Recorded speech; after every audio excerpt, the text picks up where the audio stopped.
Question number 7, last question. थोडं लेंदी आहे, मोठा आहे, सगळे कॉन्सेप्ट घेऊन आपल्याला सिम्प्लिफाय करायचं आहे. तर इथे क्वेश्चनमध्ये काय म्हटलं त्यांनी, find the area of quadrilateral D P Q E. या क्वाड्रिलॅटरलचा मला एरिया फाइंड आउट करायचा आहे.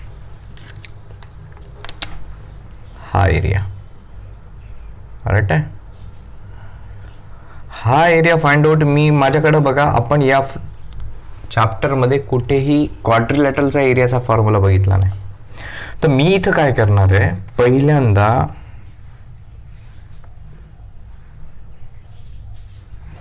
डी ई एफ या पूर्ण याचे एरिया फाइंड आउट करणार.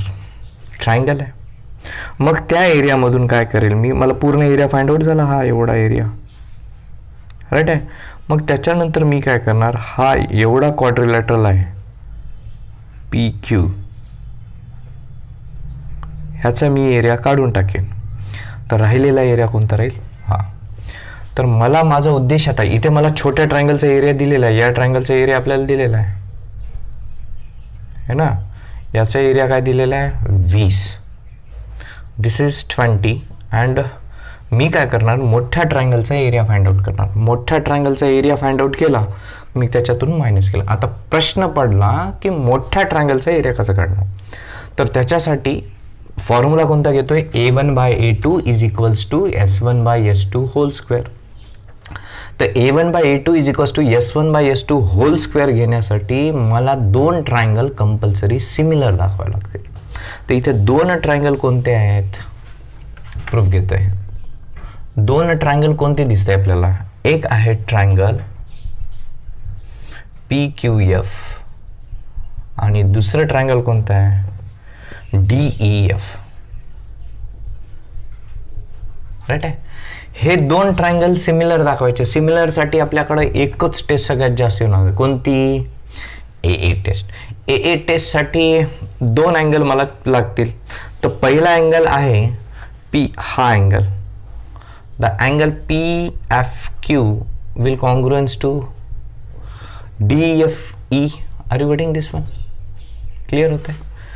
DFE, PFQ हे दोन्ही पण कोणते आहेत, सेम अँगल आहेत ना, कॉमन अँगल. एकाच अँगलचे डिफरंट नाव आहेत. ओके. आता दुसरा अँगल मी कोणता घेऊ, तर दुसरा अँगल काही दिसतोय का, कुठं 90 डिग्री नाही, काहीच नाही, सिमेट्रिकल पार्ट देणे. तर दुसरा अँगल फाइंड आउट करण्यासाठी त्यांनी हा रिलेशन दिला. काय दिलं, PQ is parallel to D. This two are parallel as two lines are parallel. आतापर्यंत आपण काय यूज केलं, alternate angles are congruent zigzag मध्ये फॉर्म. इथं झिगझॅगची झेडची पण लाईन दिसायली का, टाईप दिसायली का, झेड टाईप नाही. तर इथे काय होईल, हा angle will congruence to this angle. एकाच्या पुढचं एक अँगल असेल तर त्याला आपण कोणता अँगल म्हणतो, इंटेरियर. अल्टरनेट तर शक्य नाही, इंटेरियर किंवा करस्पॉन्डिंग. इंटेरियर मधले आतील, या आतील नाहीत दोघंही, तर हे कोणते अँगल आहेत, corresponding angle. So I am writing here angle P is congruence to angle D. Reason, corresponding angle. Corresponding angle केव्हा कॉन्ग्रुएंट असते, जेव्हा लाईन्स पॅरलल असतात. म्हणून मी इथं रिझन देऊन टाकतोय PQ is parallel to D. Are you getting. म्हणजे दोन ट्रायंगल सिमिलर दाखवण्याचं माझं काम जवळपास पूर्ण झालं. ट्रायंगल PQF करस्पॉन्डन्स नीट बघा, F कोणाला करस्पॉन्ड आहे, F ला. तिसरा आहे F, तिसरा. P कोणाला करस्पॉन्ड आहे, D ला. राहिलं कोण, E. Which test, by AA test. Right? As two triangles are similar, then A1/A2 is equals to S1/S2 square. A1 म्हणजे area of triangle PQF by A2 means area of triangle DEF. Clear होते, is equals to S1/S2 square. आता प्रश्न पडला S1 आणि S2 घ्यावं कोणाला, S1 PF घेऊ, QF घेऊ, PQ घेऊ की काय घ्यावं. तर मी काय करणार, गिवनच्या डाटामध्ये दाखवतो. इथे एक इन्फॉर्मेशन आपल्याला दिलेली आहे, PF is equals to 2DP. तर PF येते ना, हां, तर PF घेऊ. Are you getting. PF कोणाला करस्पॉन्ड आहे, this PF is correspond to DF. Whole square. इथपर्यंत क्लिअर आहे का? काही प्रॉब्लेम? काय करतो याचं प्लॅनिंग असते. आपल्याला आन्सर कसं काढायचं, काय करावं लागेल, क्रॉस थिंकिंग असते. तर याच्यामध्ये area of triangle P Q F तर मला दिलेला आहे त्यांनी. किती दिलं? 20 दिला. तर मी इथे 20 टाकू.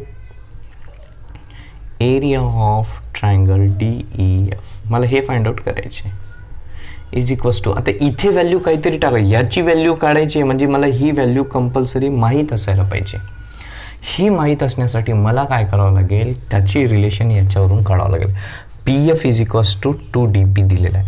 तर मला एक सांगा, मला काय करायचं आहे, या डी ते एफ पर्यंतची व्हॅल्यू काढायची. हा डी एफ जो सेगमेंट आहे, दोन छोट्या सेगमेंटचं ॲडिशन पडू शकते का? This D F can we write it as D P plus P F.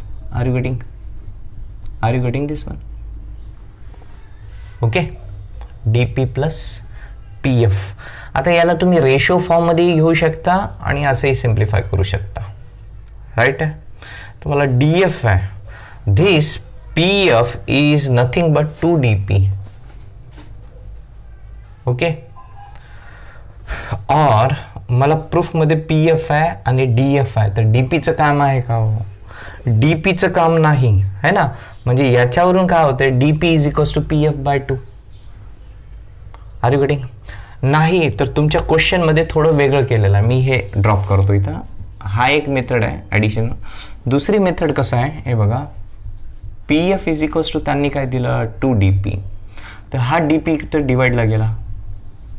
P F by D P is equals to 2. याच्या डिनॉमिनेटरला काही नाही. म्हणजे बघा, जेव्हा केव्हा मॅथ्समध्ये, अल्जेब्रामध्ये, कशामध्ये रेशिओ येते त्याला सिम्प्लिफाय करण्यासाठी एकच मेथड आहे माझ्याकडे. काय मेथड आहे? That is let common multiple be x. Common multiple be x. Are you getting? That is P F is equals to 2x. हे लास्ट इयर रेशिओ आणि प्रपोर्शन चॅप्टर होता ना, त्याच्यामध्ये आपण पाहिलं असेल. Okay. And the value of D P is 1x. Clear आहे? तर इथे प्रूफमध्ये इथे जे सिम्प्लिफाय करायचे तिथे पी एफची व्हॅल्यू मला 2x टाकता येईल. ओके. तर मला डी एफ टाकायचं आहे. तर मी या डी एफला असं लिहू का? हाच फॉर्म्युला घेतो आहे, D P plus P F. D P कितना है 1x, पी एफ कितना है 2x. That should be equals to 3x. That means okay, हे समजलं. हे लिहायचं, त्याच्या बाजूलाच हे लिहितलं. तर मी इथं पी एफच्या ठिकाणी काय टाकू शकतो? 2x. And the value of D F is 3x whole square. कळतं इथपर्यंत? जेव्हा आता रेशिओ आहे, कुठे ना प्लस आहे ना मायनस आहे. हा एक्स कॅन्सल. राहिलं काय मग आता? 20 by area of triangle D E F that equals to 2/3 square. Right? Squaring करते हैं. 20 by area of triangle D E F is equals to 4/9. हे बघा, कुठे इथं प्लस आणि मायनस नाही ना, म्हणजे हा 4 1 4 5 कॅन्सल होऊ शकतो. डिनॉमिनेटरचं पण होऊ शकतो, फक्त प्लस आणि मायनस साइन राहू नये. तर 9 × 5 45 is equals to area of triangle D E F. या मोठ्या ट्रायंगलचा एरिया किती आला? 45. ओके. आणि या छोट्या ट्रायंगलचा एरिया 20 दिला. तर क्वाड्रिलॅटरलचा एरिया किती होईल? Obviously 25. Can I write? Area of quadrilateral D P Q E, मी डायरेक्ट लिहितोय आता, डी पी क्यू ई, इथं जागा नाही ना, is equals to area of triangle D F E minus area of triangle P Q F. हे तुम्ही लिहा आणि म्हणजेच ते काय होईल? 45 minus 20 that is equals to 25. Are you getting? Clear आहे? थोडं मोठं आहे ना.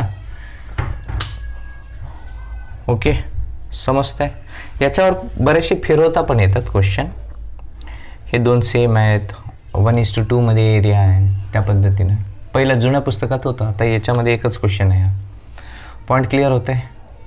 म्हणजे काय करायचं आहे मला, एरिया काढायचा आहे. हा एरिया दोन ट्रायंगलच्या एरियाचं सबस्ट्रॅक्शन आहे.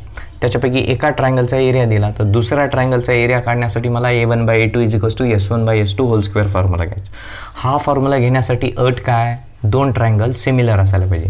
तर ते दोन ट्रायंगल मी पहिल्यांदा काय केलं, ए टेस्टवरून सिमिलर दाखवली. ए टेस्टमध्ये आपण पहिल्यांदा अँगल जो घेतला तो कॉमन घेतला. दुसरा अँगल हा कोणता आहे, करस्पॉन्डिंग अँगल आहे. तर मी इथं करस्पॉन्डिंग अँगल घेतलं. का घेतलं, कारण की हे दोघं जण पॅरलल आहेत. क्वेश्चनमध्ये सांगितलं. गिवनमध्ये सगळ्यांना यूज करायचं आहे, किसी को भी छोडना मत. ते तुम्ही कोणी क्वेश्चन विचार करतो की गिवनमध्ये आपल्याला मिसगाईड करण्यासाठी असं इन्फॉर्मेशन देतात, असं काही नसते. आपल्याला कुठेही येडं बनवत नाही. तुम्हीच कसं येडं बनतात कळत नाही आम्हाला. ओके, प्रत्येक गिवनचा नीट यूज करून घ्यायचा. याचा यूज केला, अँगल कॉन्ग्रुएंट दाखवले, करस्पॉन्डिंग अँगल, दोन ट्रायंगल सिमिलर झाले. दोन ट्रायंगल सिमिलर झाले तर A1/A2 = S1/S2². तर इथे मला S1 आणि S2ची व्हॅल्यू माहीत नव्हती. मग मी हा इन्फॉर्मेशन यूज केलं.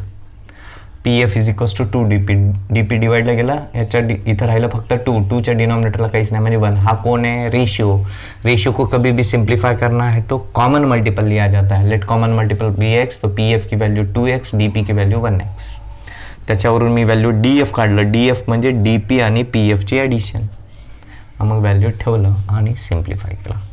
अरे बेटिंग लेंदी होता, एक दोनदा पुन्हा रिपीट बघा. बंदेल सरला रिवाइंड करा, पुढे घ्या, अजून करा. Okay, problem set 1. पहिलं काही MCQ आहेत ते पाहूया. थोडं याच्यातच वेळ जातो लिहिण्यामध्ये. तर इथे दोन ट्रायंगलबद्दल माहिती दिलेली आहे.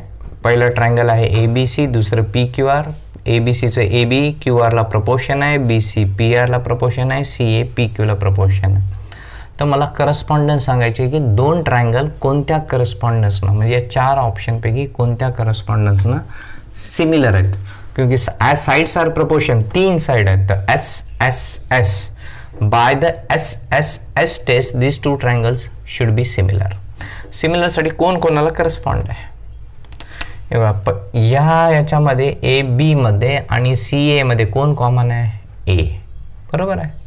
तर खालच्या QR आणि PQ मध्ये कोण कॉमन आहे, Q. तो A कोणाला करस्पॉन्ड होईल, Q. राईट आहे. याच्यामध्ये आणि याच्यामध्ये कोण B कॉमन आहे. तर QR आणि PR मध्ये कोण कॉमन आहे, R. राहिलं कोण, C. इथं राहिलं कोण, QR झाला, राहिलं P. एक Qला करस्पॉन्ड, Bला Rला, C Pला. इथे चेक करा, A इथं कोणाला करस्पॉन्ड आहे, Pला. मॅच करते का याला, नाही, ड्रॉप इट. A कोणाला मॅच करते इथं, Q. इथे पण A कोणाला आहे, Q. राईट आहे. B कोणाला आहे, Rला. B कोणाला आहे, Rला. तिसरा राईट आहे. C कोणाला आहे, Pला. याला म्हणजे माझा आन्सर ही असेल. खालचं चेक करून घ्यायचं असेल तर A कोणाला आहे, Rला. इथे आहे का A Rला. A is correspond to R. Not possible. That means our answer is option B. Are you getting? कसं करस्पॉन्डन्स काढायचं आहे, कोणतेही दोन साईड घ्यायचे, त्याच्यामध्ये जो कॉमन आहे त्यांच्या खालच्यामध्ये जो कॉमन आहे त्याला तो करस्पॉन्ड असतो. क्लिअर. आता इथं क्वेश्चन नंबर 2 मध्ये मला दोन ट्रायंगलचे दोन अँगल कॉन्ग्रुएंट दिलं. D is congruence to Q, R is congruence to E. Triangle कोणता आहे मी इथं लिहितलं नाही. ट्रायंगल DR, D आणि E असेल. सॉरी, माझं हा इकडून लिहायला पाहिजे होतं. बरोबर, DEF आहे ना, DFEF. तो triangle DEF is similar to, D कोणाला करस्पॉन्ड आहे, Qला. E कोणाला करस्पॉन्ड आहे, Rला. राईट आहे. अब बचा कोण, F कोणाला असेल, Pला. Bye A taste. तर या क्वेश्चनमध्ये काय म्हटलं त्यांनी, याच्यापैकी कोणता रॉंग लिहिलं ते काढा म्हटलं. राईट नाही विचारलं, उलट विचारलं. Okay. As 2 triangles are similar, corresponding side DE is in proportion with QR, DF is in proportion with QP, and F राहिलं ना, हां, E F is proportion with R P. आता हे कुठं आहे बघा, फर्स्ट केसमध्ये इथे E F by P R आहे, इथे पण E F by P R आहे, D F by P Q, D F by P Q right आहे. सेकंडमध्ये D E by P Q, D E by P Q आहे का, नाही. E F by R P, E F by R P आहे, परंतु हे match करते का, हे आहे, परंतु हे मिसमॅच आहे, म्हणजे हे रॉंग आहे. दुसरे चेक करून घेऊ, D E by Q R, D E by Q R, D F by P Q, D F by P Q, हे पण राईट आहे. E F by R P, E F by R P, D E by Q R, D E by Q R, ये भी right है, तीनों भी right है, तो ये रॉन्ग है. मेरा option answer B is right answer. Are you getting? Correspondence वरून कसं काढायचं क्लिअर झालं. क्वेश्चन नंबर MCQ का थर्ड वन. आता इथे क्वेश्चनमध्ये angle B is congruence to E म्हटलं, B is congruence to E, angle F is congruence to this, angle F is congruence to C. जब दोन ट्रायंगलचे दोन अँगल कॉन्ग्रुएंट असतील तर ऑब्विसली ट्रायंगल काय व्हायला पाहिजे, similar. Triangle A B C is similar to, कौन किसको करस्पॉन्ड है, बी कोणाला करस्पॉन्ड है, ई ला, सी कोणाला है, एफ ला, ए कोणाला, डी बाय ए टेस्ट. दो ट्रायंगल तो सिमिलर हो गए. अब ये कॉन्ग्रुएंट है क्या, कॉन्ग्रुएंट. आता त्यांनी इथे इन्फॉर्मेशन दिलं A B is 3 times D E, 3 times D E म्हणजे समजा याची व्हॅल्यू 2 असेल तर हा 6 असेल, याची लेंथ 2 आहे तर याच्या तिप्पट हा आहे, म्हणजे ऑब्विसली ट्रायंगल कॉन्ग्रुएंट होण्याचा प्रश्नच उद्भवत नाही. हां, इथे समजा त्यांनी असं लिहिलं असतं A B is equals to D E, A B is equals to D E, corresponding side जर सेम निघाले असते तर इथे ट्रायंगल कॉन्ग्रुएंट झाले असते. म्हणजे इथे काय आहे, triangles are similar but not congruent. Are you getting? क्लिअर आहे. कॉन्ग्रुएंट केव्हा झाले असते, जेव्हा A B is equals to D E लिहिलं असतं तर ते कॉन्ग्रुएंट झाले असते. टेस्ट कोणती झाली असती, SAA म्हणा किंवा AAS, CBSE मध्ये AAS, आपल्यामध्ये SAS, SAA. ओके, क्लिअर आहे, समजलं.